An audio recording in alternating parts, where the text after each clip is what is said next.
What's up, guys? We are here today doing another Borderlands video. Today we are doing a Borderlands 3 tier video. Now, we have a lot of bosses to get through. Sometimes they're a little short, some a little sweet, some are longer than the others, just so I can make my point. So with that, guys, let's get into the very first one.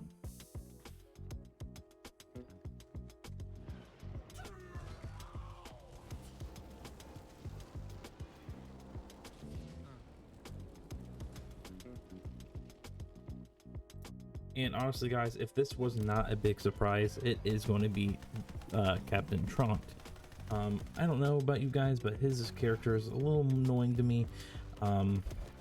Nothing really wrong with his like boss fight or anything like that. It's just his personality that really sucks. I don't enjoy it.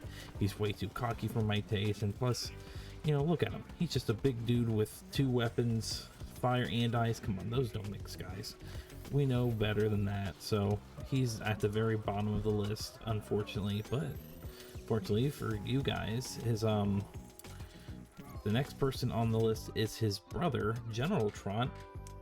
Kind of the same thing. He's just very annoying. He does have corrosive and electric this time, which is good, so I can melt his flesh right off his body. But besides that, he's very not much different, like play wise or like boss fight wise, except for that little giant green ball he shoots. That's pretty much about it. That's the only thing that's really different about him. Cockiness is still there, don't like that, so this guy is going on the bottom as well.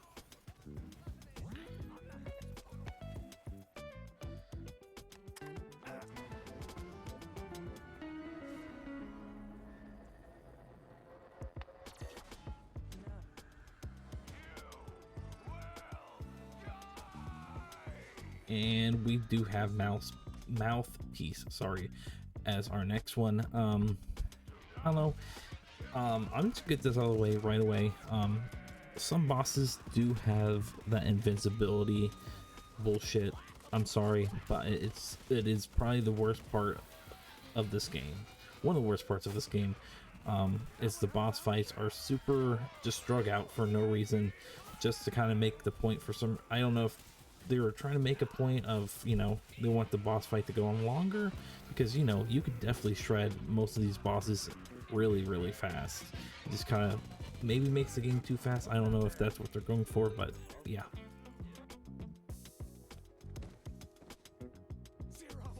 Come on, man.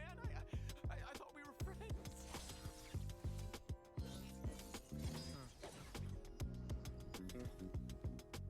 You should have joined the family, Reese. Yeah, Kyle Jr., he's all right.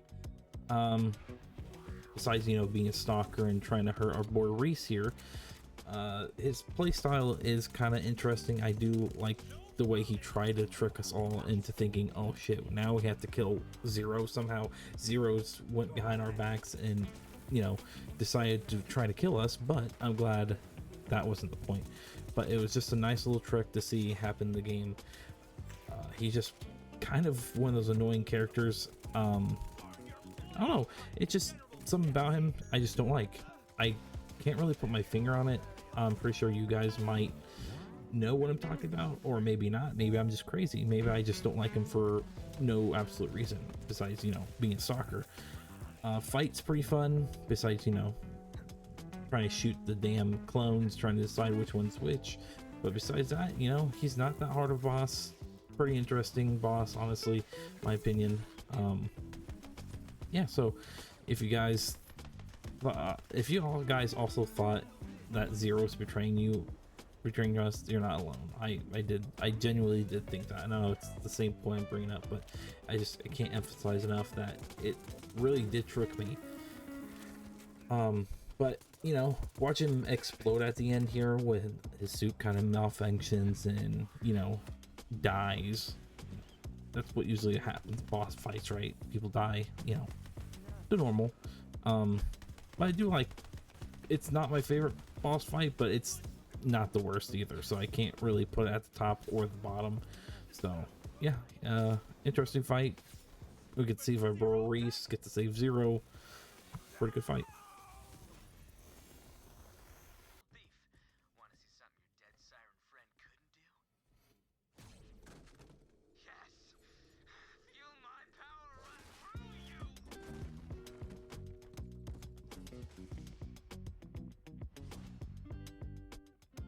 Okay, the Anointed is alright. It's just we fight so many later on after this point, and I just don't like the fight. The fact, not the fight. I don't like the fact that it took Maya to die. Also, spoilers if you haven't played the game yet. Sorry if I spoiled anything, but it just aggravates me that it took Maya dying to figure out, you know, she could have done this, but yet again, she's not evil. So maybe that's why. I'm not too sure. It doesn't make sense to me why Maya couldn't have done this, but it's all right fight, super easy.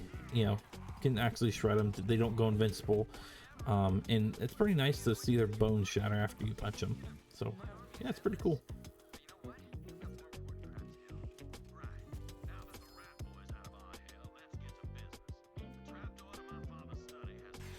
I don't know why they didn't give this boss fight a cutscene, but that's all right with me.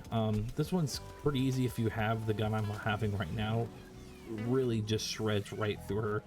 The only thing that's wrong with this fight is that she moves way too much.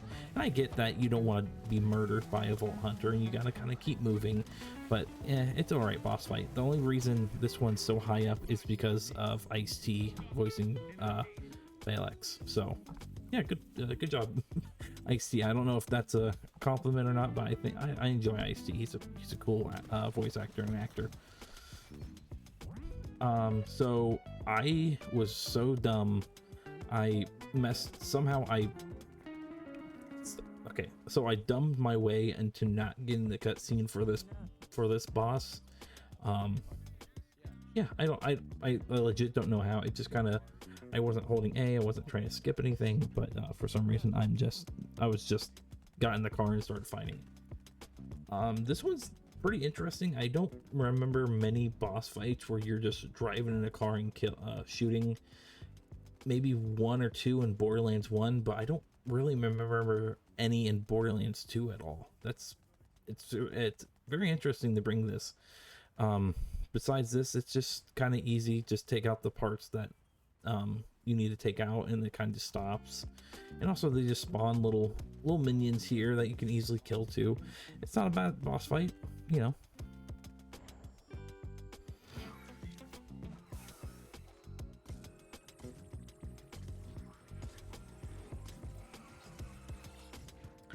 Giga. Now, this one's interesting because I don't think we've ever seen a boss fight like this before. Just seeing someone's entire brain in a jar and you're just fighting that part of it. It's kind of interesting to me. Plus, it's also kind of a new boss. Well, not boss, kind of new character they bring into the game, which I find interesting. Kind of a support for the enemies. But this boss fight wasn't too bad. It's kind of simple, easy. And he's doing a random swirl. I wasn't too sure why he was doing that, but plus the sad face. Come on, you gotta be a little sad when you die, right?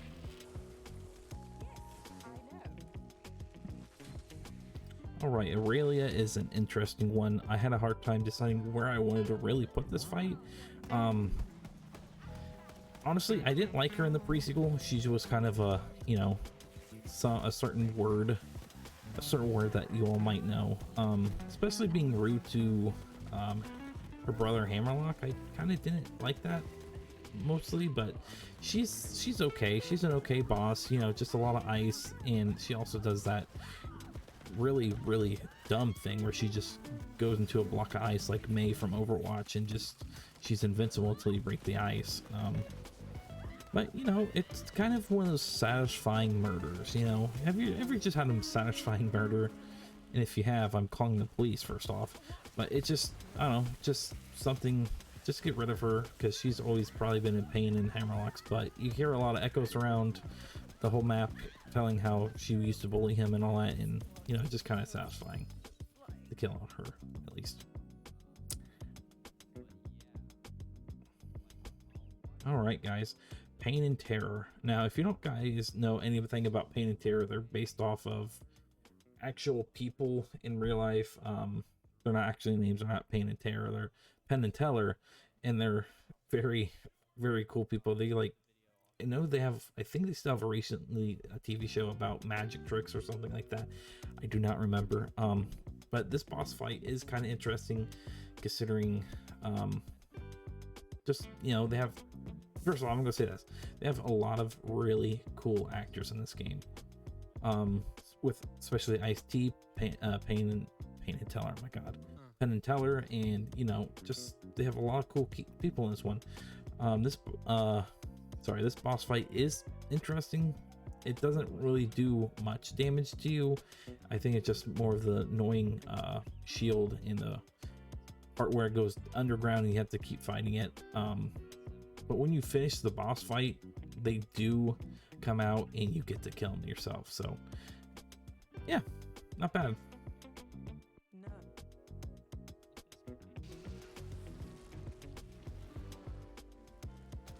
So this is the very first vault monster you pretty much fight, and it's honestly not a bad one, just kind of annoying when it gets all riled up. It starts just jumping everywhere, sounding like a whale, and there's a part when in here you'll definitely hear it sound like a whale flying through the sky. But it's an okay, and you do have to destroy these big, I don't know what it, like souls of the damned going into its corpse, getting more power, changing its element. Oh, by the way, it does change element, which is very interesting to me. We do get some enemies like that throughout the game, but this one is very interesting for it to being a vault monster changing its element right away. Especially when the destroyer doesn't do much like that. Neither does the warrior, but this one is kind of interesting.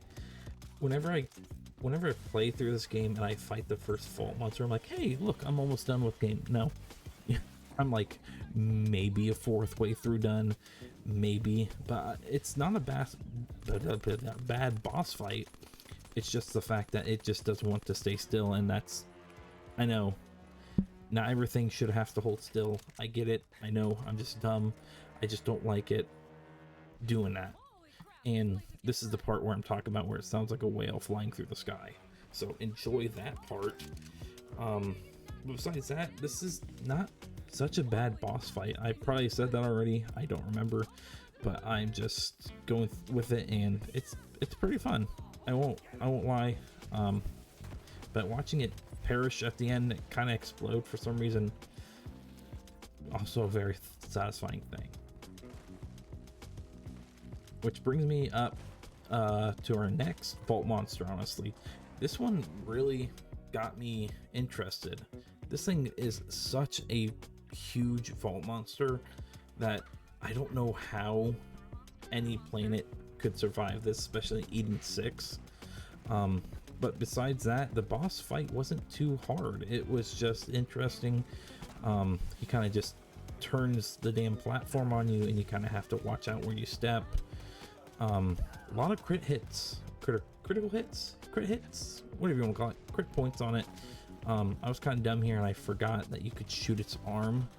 I kind of figured that out at the last second again, which I could have done a lot of damage, but kind of decided not to. Yeah, but it's just such a big boss. I feel like it's kind of bigger than the warrior from Borderlands 2. I don't know. I would have to look up what size they are and kind of compare it. But besides that, it's really enjoyable.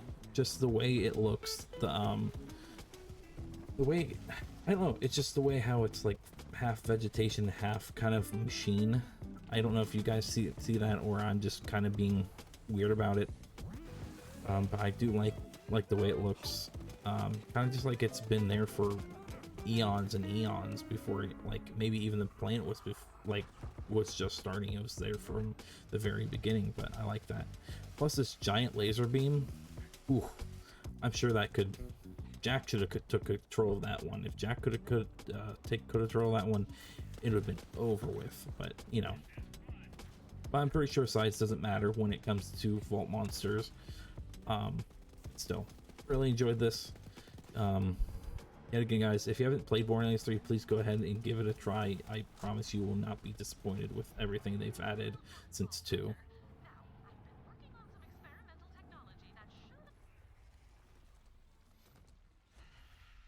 Now, the reason why I put Tyne so close to the front, and I don't know if people notice, I absolutely hate these two, the pretty much two main bosses. It's not because of, like, I don't know, it's just I despise them. They're not as good as a boss as Handsome Jack, and I realize that will never be the case ever again. It's just the fact that they act like they're not, their shit don't stink, if that makes sense. But oh, that's what I was thinking of, duh. The reason why I put Tyne so close to the front is because, oh my god, it's such, I feel so much joy in my heart after murdering her. It just makes me happy just to know she gets what she deserves, and that all her efforts of trying to become this invincible kind of being is just, it went to shit. She died. Like, it's like, how, like, you thought you could do it? No, you can't. So get out of here. Bye bye, bitch. But I don't know. I don't think you guys understand my complete rage and hatred of these two, especially Tyne. Tyne's just the absolute worst. So besides that, guys, not even that hard of a fight. Just gotta really dodge that AoE attacks from her, and kind of the way you stop her is just shoot her somewhat half corpse hanging out of the destroyer's body, and it's easy peasy. Now, you guys know how I like to make random reasons why I put people at certain points. The only reason this boss is at this point is respawn, death of respawn. RIP, guys, RIP him. But besides that, easy fight for this one, honestly. The shield, not the shield, but the armor is pretty much the only real thing you gotta really worry about. After destroying that, any electric weapon will shred this boss, absolutely. No doubt about it. Even normal bullets right now are doing the job. I don't think I actually had a electric weapon for this fight, but super easy fight. Revenge is the sweetest thing ever.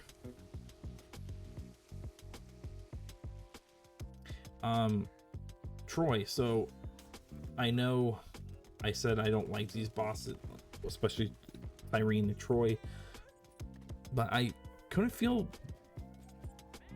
I couldn't feel anything else but sadness for Troy, to be honest. Troy just really wanted to be part of what his sister was doing, and I felt like he was kind of overlooked. And now, since he took Maya's powers, he kind of had this realization that he could do it if he had the right powers. And I also, and at this point I did feel bad, but when he killed Maya, that was kind of like, okay, fuck this guy. But yeah, I think he just wants to be validated, and I can't really blame him for doing what he's doing in this fight scene. Besides that, kind of a shithead besides that, so I don't have much else about that, guys.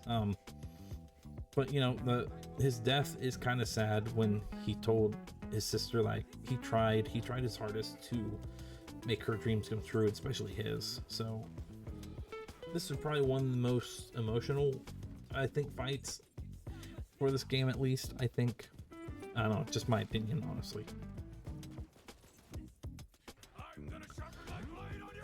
Now, just because his name's Shiv, he's going to number 2 spot, guys. He's going number 2. And plus, I like the idea of a badass psycho as a boss. Especially, look, he had a screwdriver in his second hand. Okay, he had 2 weapons, a screwdriver and a big old blade. So you know what, he gets props for trying, especially for being a beginning boss.